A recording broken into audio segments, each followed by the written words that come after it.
All right, I want to talk about the two postulates we talked about yesterday. One of them being the side, side, side. So that's what this one here is. And what this is showing or demonstrating for you is the idea if I gave you, okay, if I gave you like three segments of any length, and as long as those segments will connect to make a triangle. And what I mean by that, and this will be something we talk about later on in the year, and actually this chapter. If I give you these three segments here, and I reduce, those two segments to a length of 2 and to a length of 4, will I ever be able to connect those to create a triangle? No. So there has to be a relationship with the sizes that will allow us to actually create a triangle. We'll talk about that relationship later on. They have to equal it bigger than the hypotenuse. Not the hypotenuse. Or the bigger angle. Right. They have to sum to something bigger than the largest side. Okay, those two smaller ones. So if they sum in this case it'd be 14, they will be able to connect and make a triangle, right? Okay. What the side, side, side postulate says is that if I give you these three lengths, maybe 8 feet, 6 feet, and 12 feet, and I ask you, can you make a triangle? And you make that, can you construct that triangle? Okay. Putting your segments end to end, you get a triangle, right? And that might be that triangle. And then I ask you, take that triangle apart, tear it apart, okay? Throw your sticks on the ground, pick them back up, and make a new triangle. When I make that new triangle, what is it in comparison to the first triangle that I had? Different. It is? You're sure? It's the same, isn't it? That triangle has to be the same as the one I started with, okay? Now, it could be, maybe I put the segments together like that up top, okay? But it's still the same triangle, it's just flipped or rotated, whatever. That's what the side, side, side postulate is kind of getting at. If I look at this idea here, maybe it's a little bit more obvious here. Over here, I've got the triangle, okay? And it's defining segments of B, C, and A. And over here, and you can see they're color-coded. Over here, we're just taking those segments and allowing me to move those segments around. But if we click on click on B and E, they should be the same. They're both 7.2. Click on C, they're both C and J, or C and I guess, they're both 6.3. And then A and G, they're both 4.5. And as I move the triangle on the left, the one on the right maintains the idea that we have three sides congruent to three sides, right? Okay. So if it makes a triangle here on the left, it should make a triangle on the right. Does that make sense? So I'm just going to create some triangle. Put maybe that triangle there. Okay. So I'm going to then try to reposition this one so that the figure gets closed down here. So I'm going to try to move these two things together so they overlap. Okay. They're not connected. Huh? Not connected. Not yet. Okay, I'm going to try to get to that point. So let me kind of repositioning things. Now they connected, right? So now I get a triangle. And all I knew was information about the sides, right? What did it do to these angles? What's 57.5? Come over here. Tells you what about that angle right there? Exact same. It's the exact same. 47.7 and 47.7, exact same, right? I should be able to take this triangle, or one of these. Can I move? I can't grab. There, I can. I should be able to grab this triangle, and it be the exact same triangle that I started with, right? Does that make sense? So provided all I start with is knowledge that these side lengths, and that's what these statements here are saying, the respective side lengths, blue is the same as blue, congruent to blue, red segment is congruent to the red segment, and the green one's congruent to green, then that will force you to have two congruent triangles all the time. Does that make sense? Okay. So that's side, side, side. Side, angle, side, the other postulate we talked about yesterday, is a similar relationship, similar concept. See if I can find this one.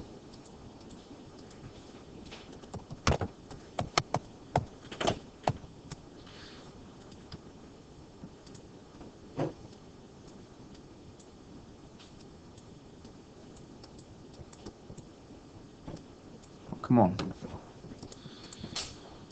There we go. All right, so what this one's allowing me to do is say, if I can, the green color looks a lot better on my screen back here, so let's change those to that. All right. So if I've got those segments, I got the blue ones congruent to the blue one, and the red ones congruent to the red one, right? And then the angle that's sandwiched between them, this green angle and that green angle, they are congruent, correct? Okay.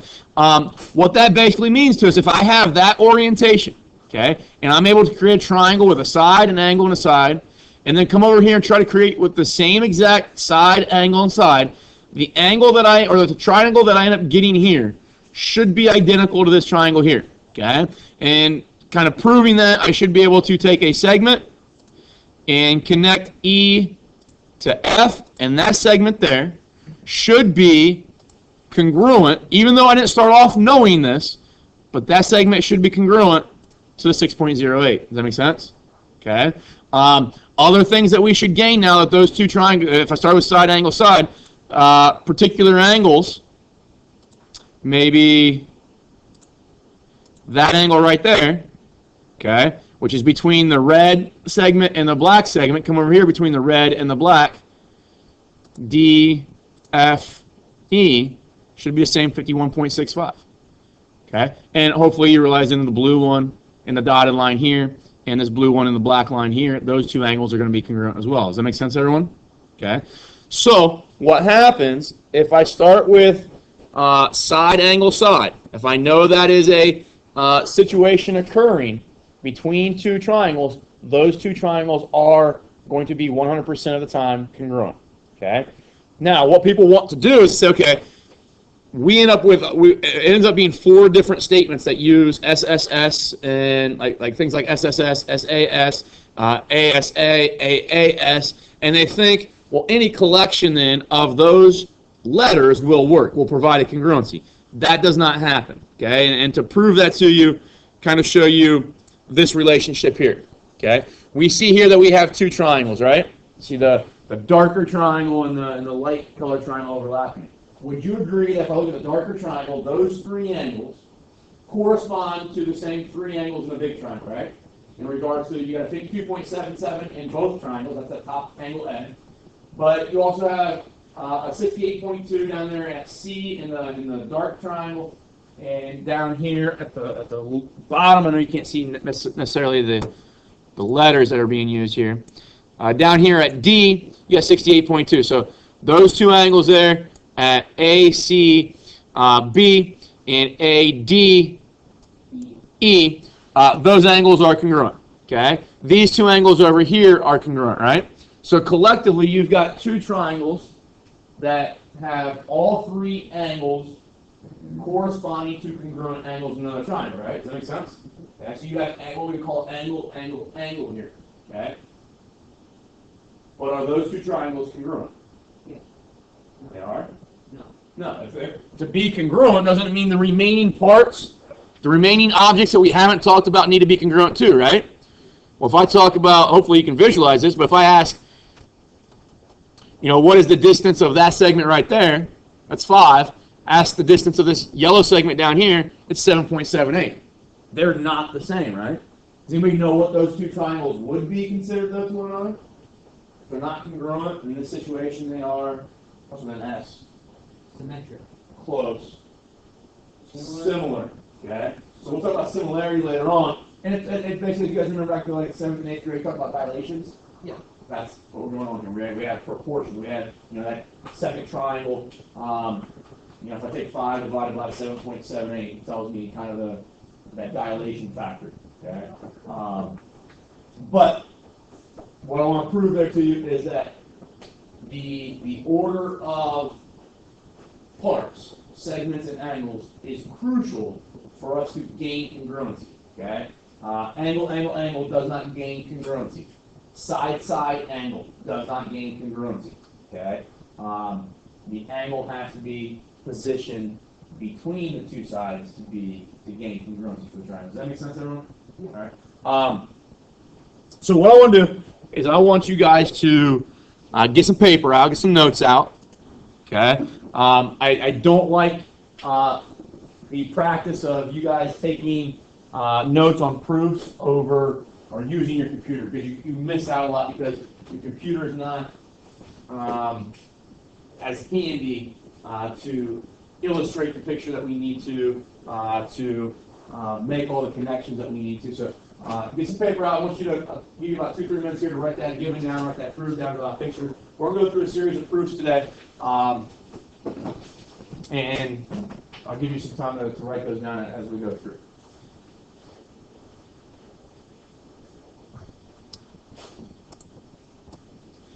All right, so when we look at this, the nice thing about this one is that they pretty much provide me all the information I need.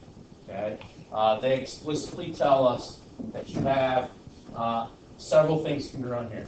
My suggestion to you, because if you don't do this, you're going to struggle a lot, is that when you find congruencies, whether they're provided for you or they're new information that you come up with, draw them into your picture. Okay, so I'm going to put A, B, and DC congruent. And then we also have DAC, that angle up top, congruent to this angle down here, DCA. So I draw that in my picture. Are these congruent right there? BC and AD? Not yet, okay? They might look like it, right? But basically the way we can determine things to be congruent is whether they're provided for us or ultimately if they are vertical angles. That's really the only time that we can look at a picture and tell if something's congruent is through vertical angles. Okay. So right now they don't give me any information about angle or segment BC compared to AD. Right. It looks like they might be the same, but we don't know it yet. Okay. So when I tell you no, they're not congruent, I'm really not saying that they're not congruent. I'm just saying we're not sure. Okay. So I don't make the declaration that they are for sure congruent or they are not congruent. Okay, we just say we don't have enough information to say that they are. But we do have enough information to say that AB is congruent to DC and BAC is congruent to DCA. Okay. The next thing we want to think about, every time that we see triangles in your picture, okay, before you even read the proof statement, before you even investigate what that's getting us to get to, right now you want to think triangles in my picture, I want to try to prove them congruent. Okay, and the only way that you can prove triangles congruent right now, we'll have eventually a total of 5 things. But right now, those are your only 2 options: side, side, side, and side angle side. In all of them, okay, you're going to need 3 congruencies. Okay, so right now, if I look at them, we've got 2 congruencies, right? We've got 2 sets of congruent sides, and one set of congruent sides and 1 set of congruent angles, right? So those are your 2 congruencies. Say again? Doesn't it automatically make it SAS? Well, not automatically, but it gives you an idea of where to start, right? Because I've got a side and I've got an angle, it probably means that this is not the best option, right? So I'm probably not going to use side, side, side, because I would have to come up with 2 additional side sets to be congruent, right? But if I use side, angle, side, that means I only need to find 1 additional set of sides to be congruent. Okay? So, what we do is we want to think, well, if I'm going to try to use side, angle, side, I think that's a good idea as you're doing these problems. Write down the things that you know, and then look at your picture and say, okay, what a theorem or postulate kind of makes, or has a best case for making this statement true, this proof true, okay? Which one's going to be the best one to use? Side, angle, side, probably going to be the best one to use. That won't always 100% of the time be the case. I might think side, angle, side is going to work, but it might turn out that angle, angle, side is really what's going to work later on. Does that make sense? Yeah. But it gives me at least a starting point. So right now I got a side and an angle. Well, if I'm going to use side, angle, side, I need a side that is going to sandwich that angle, right? Does that make sense? Yeah. I need the other side, and I'm going to color this green here. Like AC? Right, I've got that side right there. That's the first S. And then I've got the angle to the right of it, so that's the A. But I now need that side right there to be that second S in side, angle, side. Does that make sense? And that side would sandwich in the angle. And likewise, in the triangle over here on the right, Something with people fit. okay, I've got that side there, that's the first S, and now I've got the angle, and then I would need that dotted line again for side, angle, side to occur in the right triangle, correct? Yeah. Okay? So, what we want to do is show that AC is the side that's congruent to something. Okay, but that something is itself. Does that make sense? Okay, so I want to, and I'm going to show you maybe a diagram here that makes it maybe a little bit more obvious. But I want to say that AC is actually congruent to AC. Good. And that's, shoot, I guess like congruent to C or something, right? No. Starts with an R. Yeah. That's reflexive. Okay. Okay. So we've been using reflexive in earlier proofs when we did some algebra. The reason I wanted you to do that earlier with the algebra is if I say like measure of angle 1 equals measure of angle 1, is to get you in the habit of seeing on the left-hand side of the statement, if it's identical to the right-hand side of the statement, it's the reflexive property. And that's what we're seeing here. AC, congruent to AC, left-hand side is the same as the right-hand side. That's the reflexive property. So now this is kind of maybe the most appropriate usage of the reflexive property. Okay?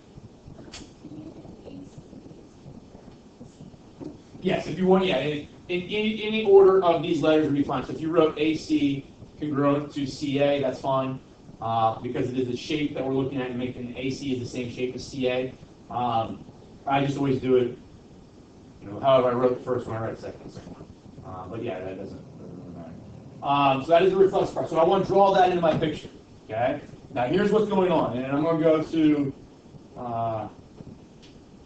a different image here, kind of to show some of us that may be struggling with that idea, because it's a very, very important idea as we go throughout the rest of the course. If we have, right now, that's the picture we had, right? If I take a razor blade and I slice my razor blade from A to C and cut that black line as thin as I can, okay? Could I then separate those two things? Yes. Okay? And if I use a razor blade, the hope is I still have some line here of that bottom triangle to where I could still locate AC and AC on both triangles. Does that make sense? We've shown from the given information that that segment there is congruent to that segment, and that that angle right there is congruent to that angle, right? Well, now if we say AC is congruent to AC, we get an image that looks like that, right? Well, is that side angle side in the left picture in the same orientation apart side angle side in the right? Oh. Does that kind of make sense, everybody? Okay. So, whenever you see in a problem, and it doesn't have to just be an angle, or sorry, a segment. It could be an angle that's being shared. Okay. You want to probably identify that using the reflexive property.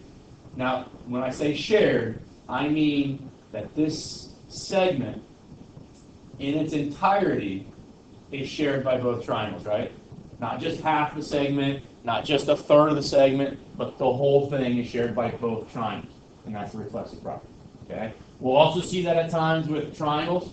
If we go back to this picture here that we talked about earlier, would you say that angle A is in both triangles? It's in that big triangle and it's in the small one, right? So that might be a situation later on we see that picture improved. We could say angle A is congruent to angle A because of the reflexive property, but it's because that angle A in its entirety is shared by both figures. Okay. So the reflexive property becomes a pretty important tool for us. And that's why I wanted to show this proof, is because it kind of isolates that statement and that concept. That's the only thing that we have to come up with on our own. Okay. Once you develop three congruencies throughout your given information and your new statements that you make, chances are that they're going to orientate themselves to where the triangles end up being congruent. Okay. 100% of the time, you might need a fourth one based on what you were given, but for the most part, once you have these three congruencies, you're going to have enough information up in your picture. But this is why I want you to fill your picture in. If I wasn't filling my picture in and I came up with this information, is it going to be hard to look at this and say, I know I'm done? Yeah, you'd have to know, you'd have to be able, you have to have the ability in your mind. Now, some people can do this, but you're kind of, I think, a special person who can do this, to keep track of what these two statements are saying, and at the same time kind of build a mental image of those components right here, and not have to fill it in your picture. I have to fill it in, and I think for the most part, the people that I've dealt with throughout the years, it makes a whole lot of sense to fill that in, because now it's easy to see side angle side, side angle side. It's really hard to see in just words, but just focus on that stuff there. That's really hard to see a side angle side is existing. Does that make sense? Okay. So now what I want to do, once I have that information, once I have the side angle side relationship here, I now know the triangles are congruent.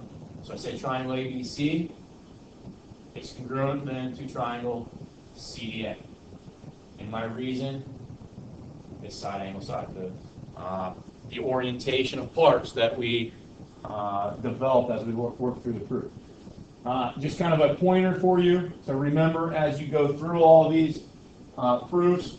When you get a statement like this one, when you get a statement that says two triangles congruent, okay, your answer over here, your reason, will always be either 3 letters or 2 letters. And it's a special situation when it's 2 letters. But it's always going to be like side angle side or side side side. It might be angle angle side. It might be angle side angle. Okay, those are your 4 options basically. If it's a right triangle, you might have HL, which is a hypotenuse leg. But you're going to have 3 letters over here. That's going to always be the reason why triangles are congruent. Does that make sense? That might be kind of a thing to help you realize. I get a lot of people throughout the chapter every once in a while to put like CPCTC here, and that's not what we're looking for. They'll put just something random here. Okay, it's got to be 3 letters. So those are the only types of statements that show triangles congruent. Okay, does that kind of make sense? All right. Now I'll kind of show you a little bit of insight on where this is going to take us into the other chapters.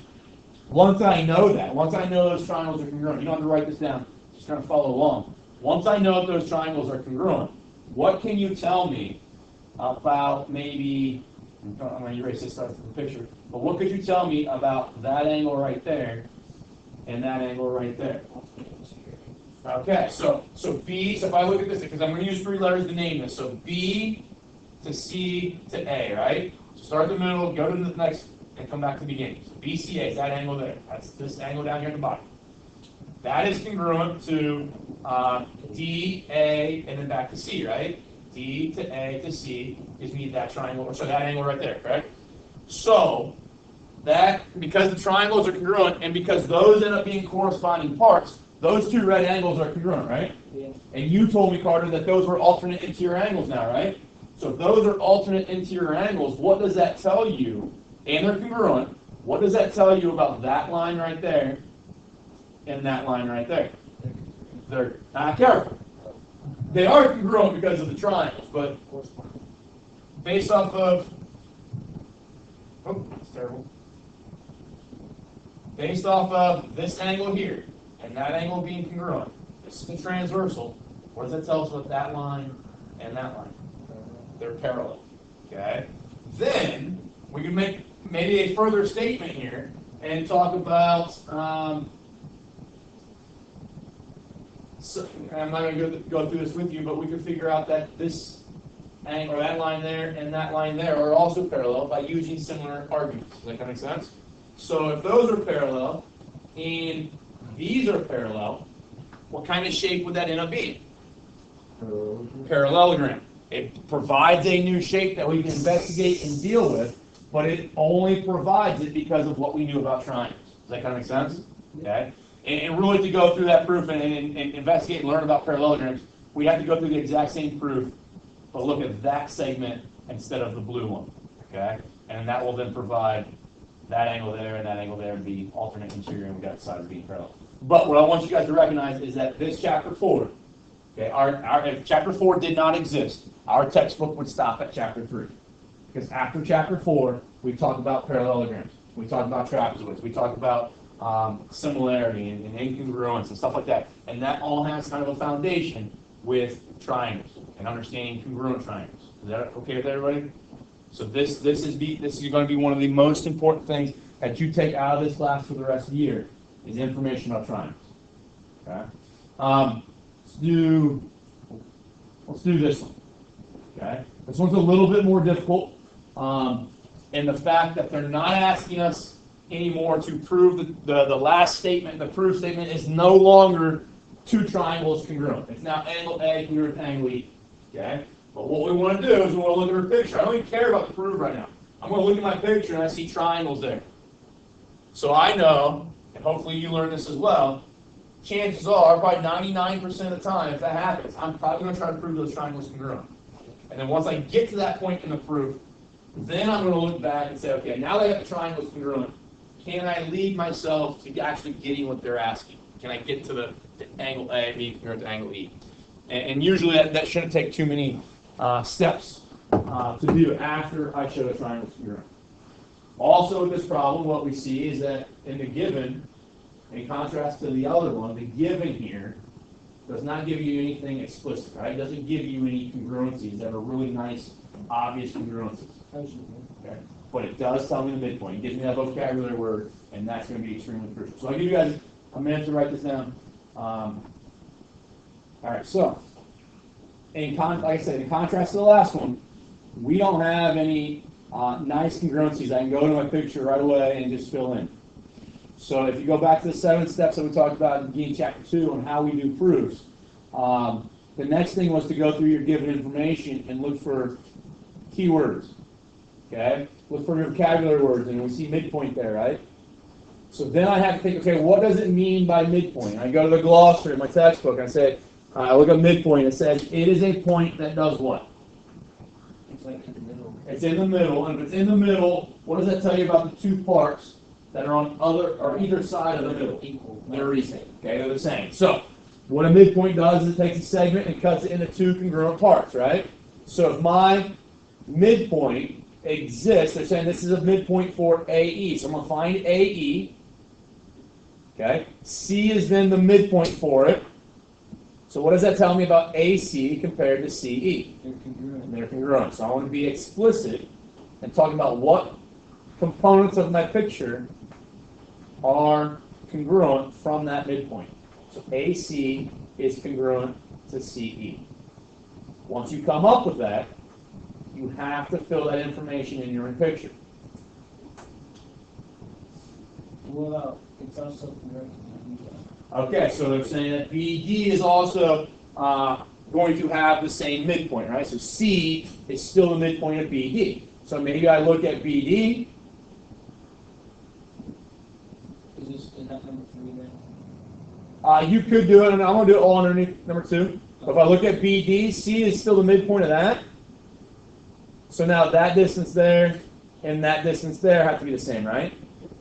So I talk about BC being congruent to CD. Now you said, does that have to be statement number 3? It doesn't matter how you do it. But the reason we got those congruencies, what word gave us those congruencies? Midpoint. Midpoint. Because I know in the back of the book, that's what the midpoint is going to tell me. It's going to tell me that you get two congruent segments. For us, those are the congruent segments. Is it definition of midpoint? So definition of midpoint is this reason. Okay? Now, you said, does it have to be statement 3? You could separate those, say AC is congruent to CE, definition of midpoint, and then step 3, say BC is congruent to CD, definition of midpoint. But that's trying to write more than we want to. Does that make sense? So you can, if you got multiple things that have the same reason, go ahead and just write them all in the same line. Yes. Where's room 204? I don't know. Who's Keller? Huh? Is Keller a Mrs. or a Mr.? Fill in that stuff in my picture.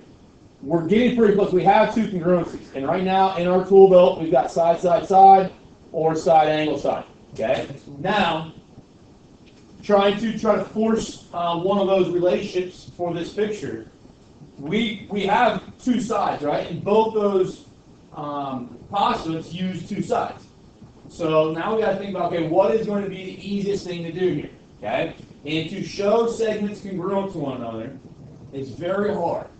Okay? The only way that we can show segments congruent to one another is, one, we go through a bunch of like segment addition work, segment addition postulate work.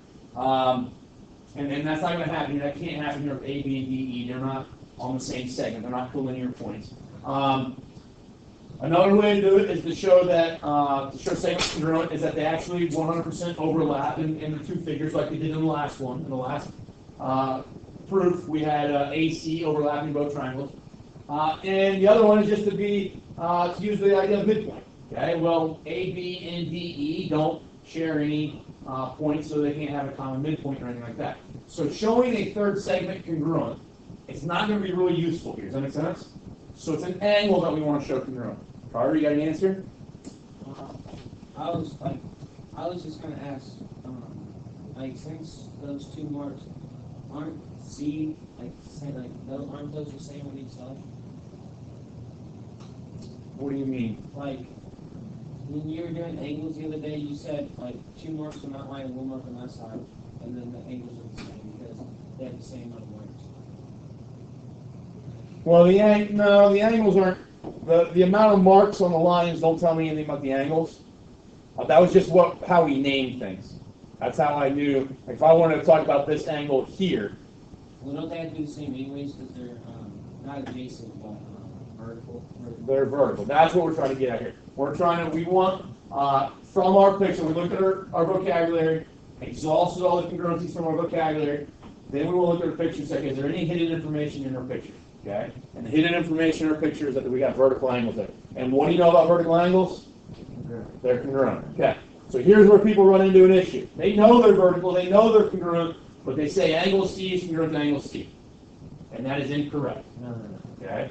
Because angle C, there's about 8 different angles up there that have vertex C. Does that make sense? Yeah. So I want to be explicit. I want to pay attention to using 3 letters here. So I want to trace that angle out right there. That's what we're talking about, right? And ECD. So call it ACB. So angle ACB. Okay. Now I think what you were talking about, Carter, is if I name that one ACB, okay, C was the middle letter, right? Yeah. So when I name the second one, C has got to be in the middle letter. But we went down, since I went down one segment here, or a segment that has one mark in it, I'm going to start going down the same segment in this picture. I'll go from E to C to D. So that was to figure out how to name it? Yes. Now that was when we were talking about naming triangles. The idea here, guys, because I'm only naming an angle, okay? If I name it ECD, does that trace out the exact same angle that I would have gotten if I named it DCE? Yes. Okay. So really, when I name this angle, it's not all that important that I follow the same pattern, but I think it's a good idea to kind of force yourself to try to do that, because then when you name the triangles, you have to use the same pattern, right? So if I get that extra practice by naming angles using the same pattern, it will just pay off dividends when I get to naming figures the same way.